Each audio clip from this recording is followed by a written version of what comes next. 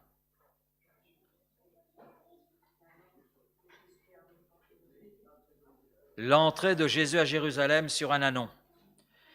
En fait, l'âne est un animal qui est associé à la paix, contrairement au cheval qui, lui, est associé à la guerre. Et Jaïr était un homme de paix dans un contexte difficile. Et ça parle de notre Sauveur, qui est Jésus. Il est le prince de la paix, Ésaïe 9,6. Le prince de la paix, celui qui est la source même de la paix. Et cela, bien sûr, nous ramène à cette action de Jésus. Lorsque Jésus est entré à Jérusalem, il est entré sur le dos d'un ânon. Et Dieu, à travers la venue de Jésus-Christ, nous apporte la paix. Nous apporte la paix. Dieu a suscité Jaïr pour apporter la paix dans cette région, dans cette nation où il y avait du trouble. Et Dieu a ressuscité Jésus pour apporter la paix à nos âmes et nous réconcilier avec le Père. Il y a eu la mort de Jésus, mais il y a eu la résurrection de Jésus. Et la mort et la résurrection de Jésus avaient ce but de nous communiquer la paix de Dieu. Maintenant, que dit l'apôtre Paul de Corinthiens 5,20 ? Nous faisons donc fonction d'ambassadeurs pour Christ, comme si Dieu exhortait par nous. Nous vous en supplions au nom de Christ, soyez réconciliés avec Dieu. L'apôtre Paul, dans Romains 14, verset 19, dit « Ainsi donc, recherchez ce qui contribue à la paix et à l'édification mutuelle. » Et Jésus, dans le sermon sur la montagne, dira « Heureux ceux qui procurent la paix, car ils seront appelés fils de Dieu. » Donc, en Jésus-Christ, nous avons la paix, mais nous sommes en Jésus-Christ porteurs d'une paix. Donc, nous sommes les ambassadeurs de celui qui est la paix personnifiée. Et nous sommes représentants donc ici-bas du royaume de Dieu, du royaume de Christ, et porteurs et communicateurs de cette paix. Amen. Et puis, quand on lit l'épître aux Galates, chapitre 5, verset 22, il est question du fruit de l'esprit. Et dans l'énumération qui est faite, on trouve la paix. Ce que produit le Saint-Esprit en nous, la paix. Mais la paix n'est pas simplement pour nous, elle est aussi pour ceux qui sont autour de nous. On continue avec Jaïr, verset 5. Et Jaïr mourut, et il fut enterré à Camon. Alors, où est situé Camon ? J'ai regardé, les archéologues ne savent pas exactement, mais je me suis intéressé à la signification de Camon. Et ça veut dire élévation. Élévation, celui qui est élevé. Hein. Donc, celui qui est élevé. Et bien sûr, cela nous fait penser à ce que Paul dit concernant Jésus. C'est pourquoi aussi, Dieu l'a souverainement élevé et lui a donné le nom qui est au-dessus de tout nom, afin qu'au nom de Jésus, tout genou fléchisse dans les cieux, sur la terre et sous la terre. Bien sûr, l'apôtre Paul, dans le contexte de ces versets, parle de l'obéissance de Christ qui est allé jusqu'à la mort, à se soumettre dans cette obéissance à la volonté de Dieu et dans l'accomplissement total de la volonté de Dieu. C'est pour ça que Jésus dira « Tout est accompli, tout est réalisé » lorsqu'il est là sur la croix. Et à cause de cela, eh bien, le Père a élevé le Fils et il lui a donné le nom qui est au-dessus de tout nom, afin qu'au nom de Jésus, tout genou fléchisse.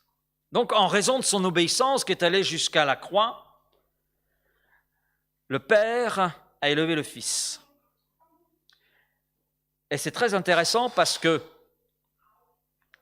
j'ai trouvé cela instructif. Le mot que vous avez là, Camon, c'est la seule fois qu'il est utilisé dans la Bible. C'est l'unique fois où il est utilisé. Le mot que l'apôtre Paul utilise pour parler de Jésus qui est élevé, que l'on peut traduire par « élevé à la suprême majesté », c'est-à-dire personne n'est au-dessus, c'est la seule fois que ce mot est utilisé dans le Nouveau Testament. Exactement comme Camon. Jésus est mort, il est ressuscité, il a été élevé à la suprême majesté. Et il est le seul qui occupe cette position. Il n'y a personne au-dessus de lui. C'est unique. Mais c'est très intéressant d'aller plus loin. En Jésus-Christ, nous aussi, nous serons élevés. Si nous persévérons fidèlement jusqu'au bout, parce que nous sommes héritiers du co-héritiers avec Christ, nous serons élevés. Romains 8, verset 16. L'Esprit lui-même rend témoignage à notre esprit que nous sommes enfants de Dieu. Amen. Or, si nous sommes enfants, nous sommes aussi héritiers de Dieu et co-héritiers de Christ. Et notez bien ce qui suit. Si toutefois nous souffrons avec lui, afin d'être glorifiés avec lui. Le mot glorifié ici signifie être associé à l'approbation. Être associé à l'approbation qui a été faite à Christ. Christ a été approuvé du Père. Et là, ça veut dire être associé à cette approbation. Et là aussi, c'est la seule fois où ce mot apparaît dans le Nouveau Testament. Et là, c'est un mot qui concerne les enfants de Dieu. Ça concerne les héritiers et co-héritiers avec Christ. Seront afin d'être glorifiés avec lui, afin d'être associés à l'approbation que le Père a portée sur son Fils, d'être associés à lui. Cela marque la position spéciale que nous occuperons dans la gloire céleste aux côtés de Jésus. C'est quelque chose d'extraordinaire. Extraordinaire. Un terme unique pour Jaïr, un terme unique pour Jésus, un terme unique pour les croyants. Et parlant de cette élévation. Il y a d'autres leçons que nous pouvons apprendre de Jaïr, comme de Tola. De ces deux juges, je dirais ceci, comme leçon, nous n'avons pas besoin d'être célèbres pour être utilisés par Dieu et faire la différence. Comme je le disais il y a 2 semaines, concernant ces deux juges, ils sont appelés juges mineurs, parce qu'il y a peu de choses qui sont dites, et on a l'impression que leur service a été, en disant mineur, ordinaire. Mais ça voudrait dire qu'il faut être célèbre pour être utilisé par Dieu, pour faire la différence. Non, ces hommes ont fait la différence. Et il n'y a pas eu besoin pour eux d'être célèbres. Et nous voyons dans le peu qui est dit sur eux, la richesse de l'enseignement qui est là. Et puis nous n'avons pas besoin d'accomplir de grandes actions pour vivre une vie extraordinaire. Je dirais que la vie de Tola et de Jaïr a été une vie extraordinaire. L'un et l'autre ont été ce que Dieu voulait qu'ils soient, faire ce que Dieu voulait qu'ils fassent dans l'espace où Dieu les avait placés.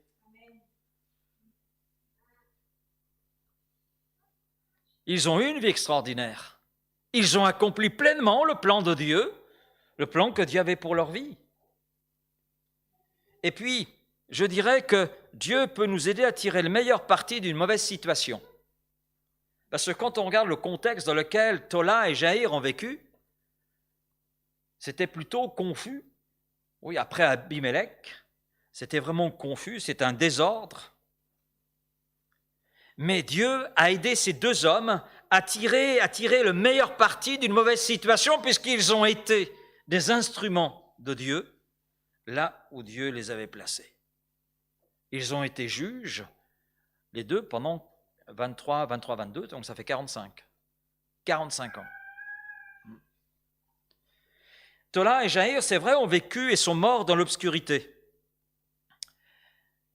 Et même s'il y a peu de commentaires, très très peu de commentaires qui parlent d'eux, néanmoins, leur vie continue de parler. Ils sont là dans la parole de Dieu. Leurs noms sont cités. Ce qu'ils ont été, même s'il y a peu de choses qui nous est dit, eh bien, ils sont là. Ils sont là. Et leur vie continue de nous parler de notre propre marche avec le Seigneur. Leur vie n'a pas été vaine. Leur vie est pour nous un exemple. Un exemple. Et ce qui est retenu d'eux, c'est simplement le meilleur, ce qu'ils ont été, comme on l'a vu. image de Christ, type de Christ et type du chrétien, type de la volonté de ce que Dieu veut pour nous. Alors bien sûr, cela pose la question de savoir qu'est-ce que les gens retiendront de nous, quelle trace allons-nous laisser.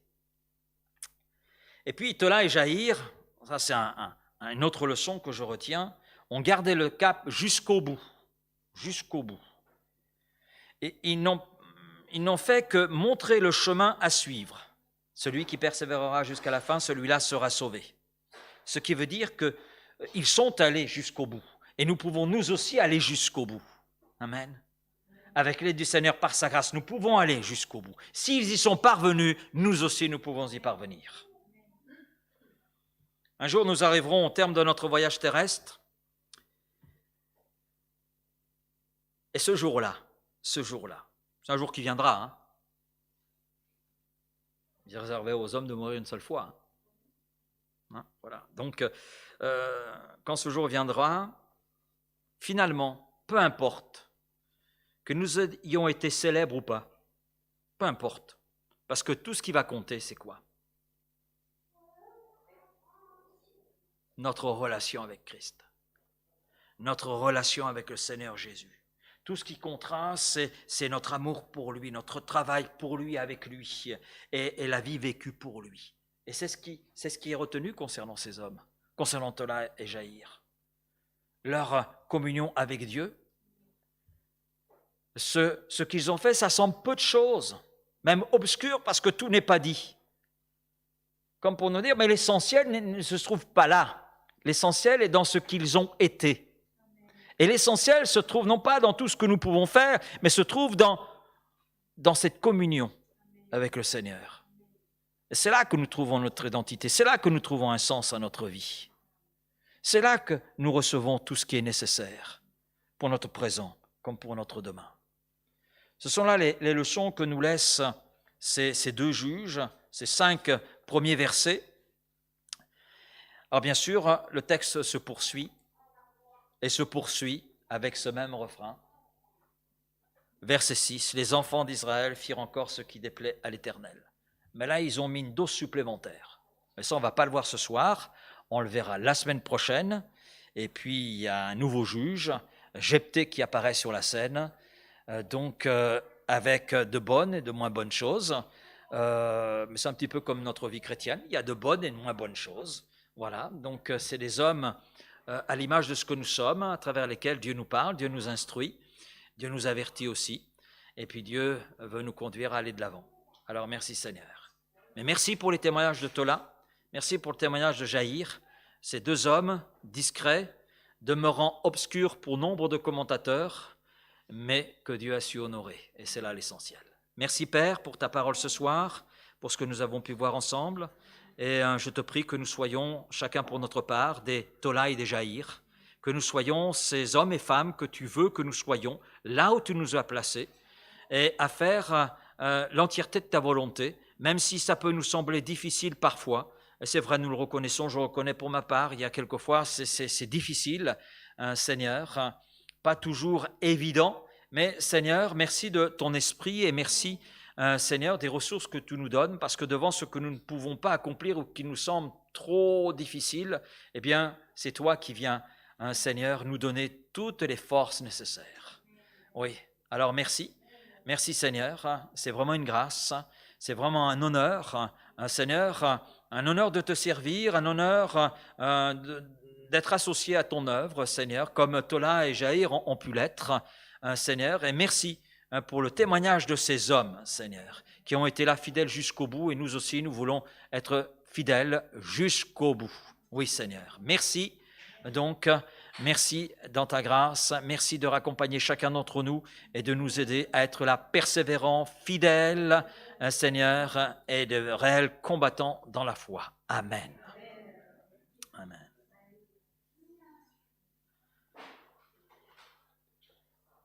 Voilà pour ce soir. Donc, on se retrouve dimanche pour notre culte. Que Dieu soit à l'œuvre. On remercie le Seigneur pour tout ce qu'il fait à travers sa parole, dans ces ces réunions successives, parce que Dieu agit, Dieu parle. Et nous voulons qu'il parle, qu'il continue d'agir, qu'il remplisse du Saint-Esprit ceux qui en ont besoin, qu'il renouvelle ceux qui ont besoin d'être renouvelés. Et nous voulons bien continuer et persévérer dans la prière afin que nos rassemblements soient des rassemblements qui l'honorent et le glorifient. Oui.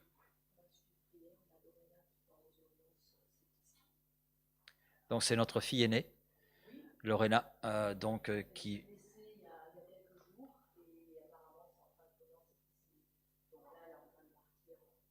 aux urgences. Ok. Non, celle qui est à Agen. Celle qui est à Paris est à la maison. Ouais. Mais c'est ça. Oui. Ouais. Voilà. Bon, on pourrait prendre quelques minutes pour prier pour elle. Peut-être que 2 ou 3 pourraient là prier. Donc c'est Lorena.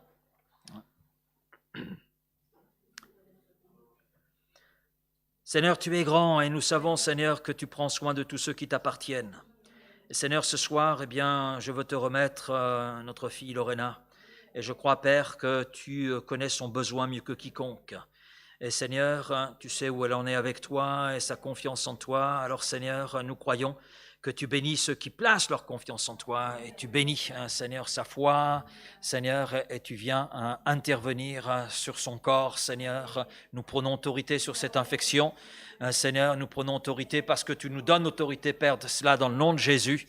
Et nous chassons de son corps toute cette infection, Seigneur, et nous voulons qu'elle soit là entièrement rétablie. Oui, Père, merci de ce que tu accomplis, Seigneur, en réponse à la prière de ton peuple, de tes enfants, en réponse à sa prière, Seigneur Père, et je te dis Amen.